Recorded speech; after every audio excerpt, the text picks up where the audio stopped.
What happens when one of Hollywood's most respected actors walks onto a talk show expecting a normal conversation, only to be blindsided by a host who seems more interested in tearing him down than celebrating his work? In just 33 seconds of one shocking comment, Tamron Hall would go from smiling host to public villain, triggering a walkout that nobody saw coming. Samuel L. Jackson had done hundreds of interviews, thousands probably. He knew how these things worked. You sit down, you talk about your new project, you share a funny story or two, and everyone goes home happy. That's the dance, that's how it's supposed to go. So, when he walked onto the set of the Tamron Hall show that afternoon, he had no reason to think this would be any different. The audience clapped as he made his way to the guest chair. Tamron stood up from behind her desk, all smiles and warmth, extending her hand for a shake. Samuel took it, gave her that signature smile of his, and settled into his seat. "Welcome, welcome," Tamron said, her voice bright and energetic. "We are so excited to have you here today." "Happy to be here," Samuel replied, getting comfortable. "Thanks for having me." The interview started off normal enough. They talked about his latest film, a thriller that had just hit theaters the week before. Samuel spoke passionately about the character he played, a detective tracking down a serial killer. He talked about the director's vision, about the intense preparation he'd done for the role. Tamron nodded along, asking the usual questions. "Now, this character is very different from some of your other roles," Tamron said, leaning forward slightly. "How did you approach getting into his headspace?" Samuel launched into an explanation about the research he'd done, the police officers he'd shadowed, the psychology books he'd read to understand how detectives think.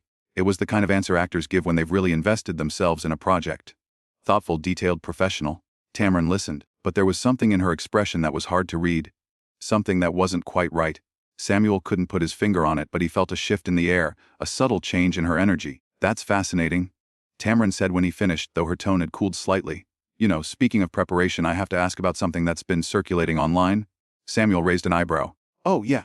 What's that?" "Well," Tamron said, and now there was definitely something different in her voice, something sharp. "There have been some people questioning whether you're still relevant in today's Hollywood, whether your time is kind of, past." The audience went quiet. Samuel's smile faded just a bit. He straightened up in his chair. "I'm sorry, what?" he asked, his tone measured but clearly caught off guard. "I mean, you've been in the industry for a long time?" Tamron continued. And there was almost a dismissive quality to the way she said it. "Some critics are saying that maybe you're holding on to roles that should go to younger actors, fresher faces. What do you say to that?" Samuel stared at her for a moment, processing what he just heard. This wasn't a question. This was an attack, and it had come out of nowhere. "Fresher faces," he repeated slowly. "Are you asking me if I think I'm too old to act?" "Not too old," Tamron said, waving her hand as if that would soften the blow. "Just maybe not as in demand as you used to be." "I mean, when was the last time you had a really big hit, one that people actually talked about?"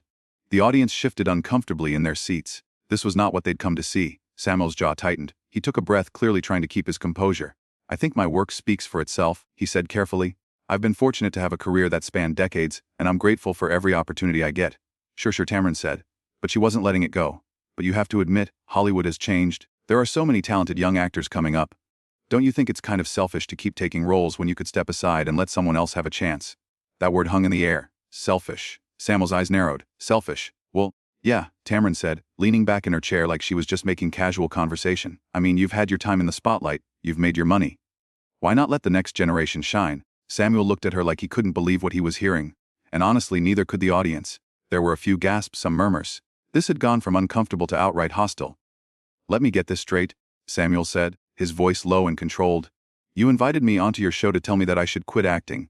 "I'm just saying what a lot of people are thinking," Tamron replied, shrugging. "It's not personal. It's just, the reality of the business," Samuel repeated, shaking his head. "And what exactly qualifies you to tell me about the reality of the business? Have you spent 40 years building a career? Have you worked your way up from nothing to become one of the most recognized faces in cinema?" Tamron's smile faltered. "I'm a journalist. It's my job to ask tough questions?" "Tough questions?" Samuel's voice rose slightly. "There's a difference between tough questions and disrespect. You didn't bring me here to have a conversation. You brought me here to try and embarrass me. That's not true."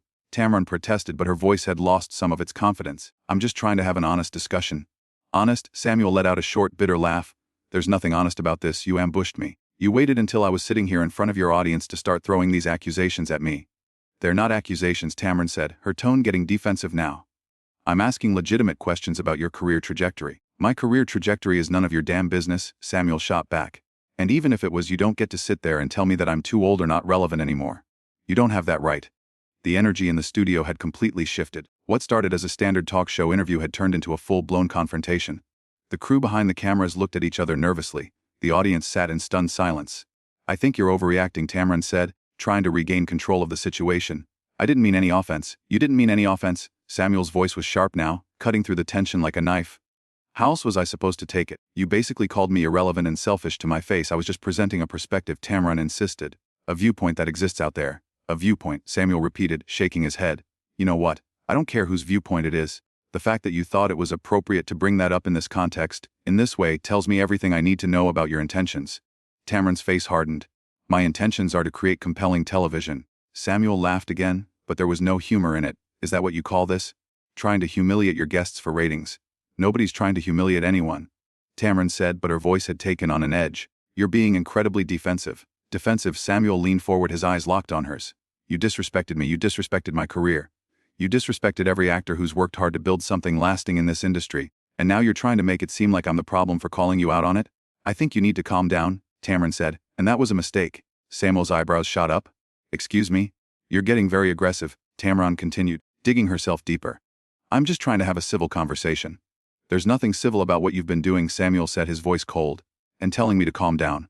That's the oldest trick in the book. Say something offensive, then act like the other person is crazy for being upset about it. The audience was completely silent now, watching this train wreck unfold in real time. Some people had their hands over their mouths. Others just stared wide-eyed. I really think you're misinterpreting my questions. Tamron tried again, but she was losing ground fast. I'm not misinterpreting anything, Samuel said firmly. You made yourself perfectly clear. You think I'm washed up. You think I should step aside. You think my presence in Hollywood is somehow preventing other people from succeeding. That's not what I said, Tamron protested. That's exactly what you said, Samuel countered. Maybe not in those exact words, but that was the message. And you know what the worst part is? You didn't even have the courage to own it.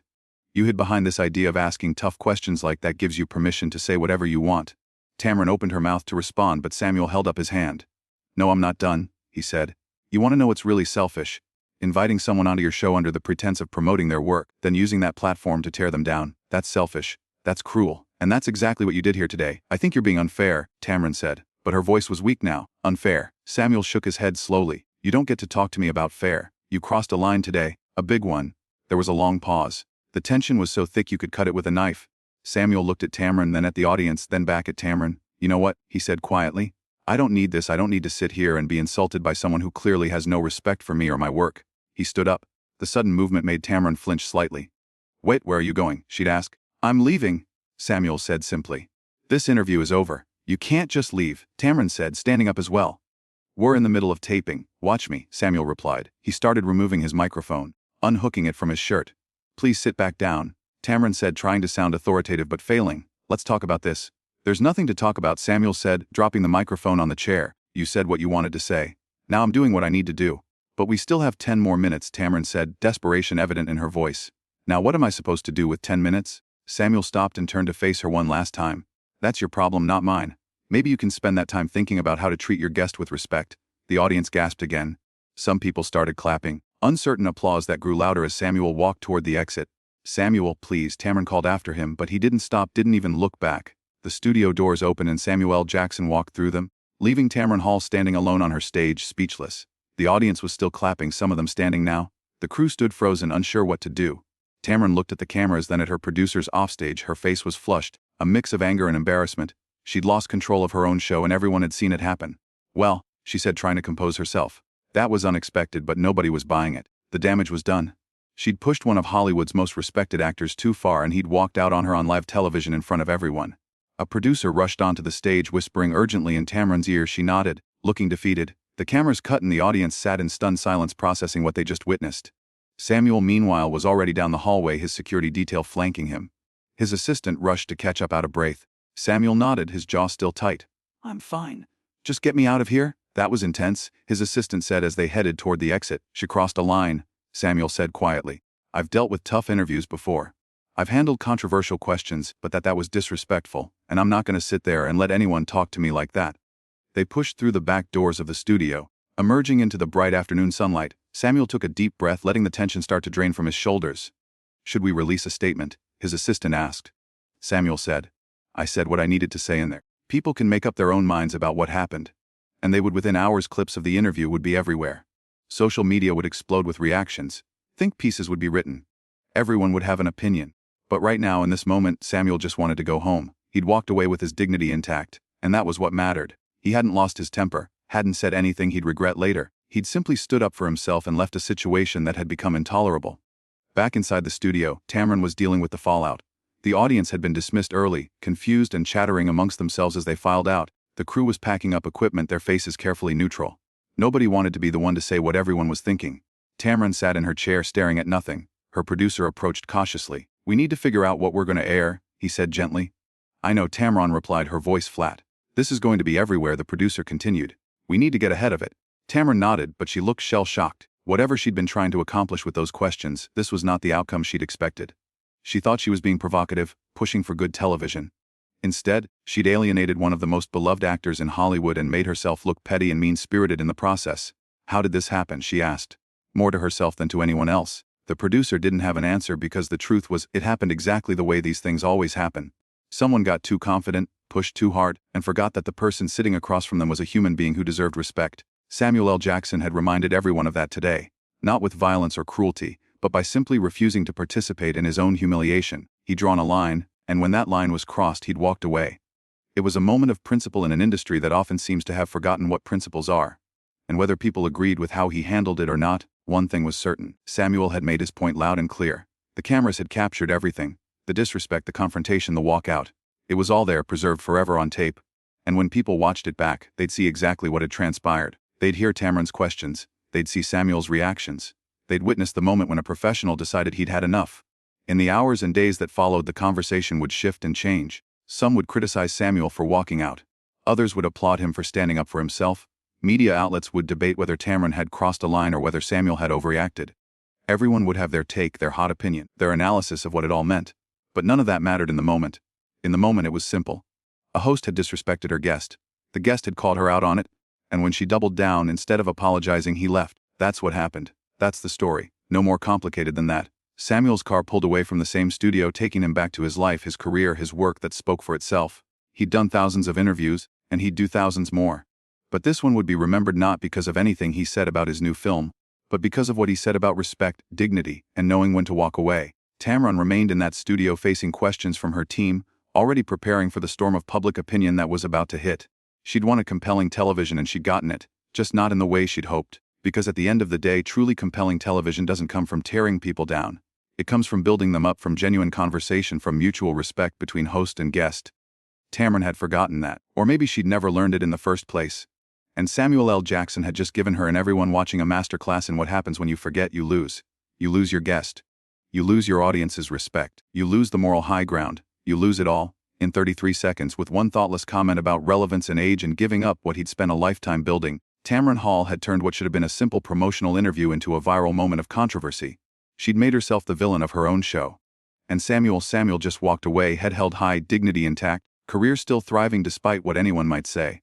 Because the truth is, people like Samuel L. Jackson don't become irrelevant. They don't fade away because someone thinks they should. They continue doing what they love, what they're good at, what they've earned the right to do. And no talk show host, no matter how big their platform, can take that away from them. That's the real lesson here. Not about Hollywood politics or generational divides or any of the other narratives people would try to spin. The lesson is about respect, about treating people the way they deserve to be treated, regardless of who they are or what you think you can gain by putting them down. Tamron learned that lesson the hard way, in front of cameras, in front of an audience, in front of the world. And Samuel, he didn't need to learn anything. He already knew his worth. And when someone tried to diminish it, he simply chose not to give them that power. He walked away. And in doing so, he proved exactly why he's still one of the most respected actors in the business. Because respect isn't just something you receive. It's something you demand, something you uphold, something you refuse to compromise on, even when the cameras are rolling.